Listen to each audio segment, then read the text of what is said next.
Bien-être social, doit-on boire l'eau de pluie? C'est le titre mis en manchette du journal Matin Libre dans sa parution de ce vendredi 12 juillet 2019. Face à la pénurie d'eau potable, les populations développent diverses stratégies en vue de s'alimenter et entre autres, sources d'approvisionnement, les eaux de pluie. Très prisé par les populations, l'usage de l'eau de pluie selon Matin Libre n'est cependant pas sans danger pour les consommateurs. Autres titres font également la une du journal dans sa livraison de ce jour, dépossession d'usines d'engrenage de coton.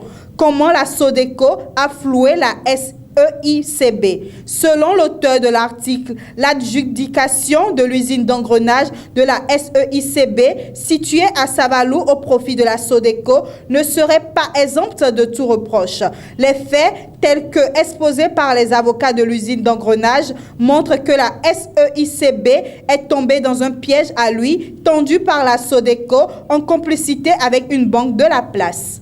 Affaire CNCB intéresse aussi le journal et titre 3 ans de prison contre Dayori et consorts. Le délibéré pour le 25 juillet prochain, mis sous mandat de dépôt dans une affaire de mauvaise gestion au Conseil national des chargeurs du Bénin, Antoine Dayori et Claude Quenom, respectivement directeur général de la société et membre du conseil d'administration, au moment des faits, ont vu les débats résultant leur procès se clôturer hier, jeudi 11 juillet 2019, devant la Cour de répression des infractions économiques et du terrorisme Criette à Porto Novo, où leur jugement a eu lieu. C'est une peine de 3 ans de prison avec une amende d'1 million qui a été requise contre chacun des deux accusés.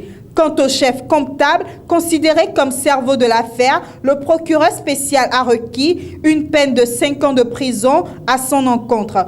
Quant à la décision finale, elle a été mise en délibéré par le juge ayant conduit le procès pour le 25 juillet prochain. En attendant, les intéressés poursuivront leur séjour carcéral à la prison civile de Missérété.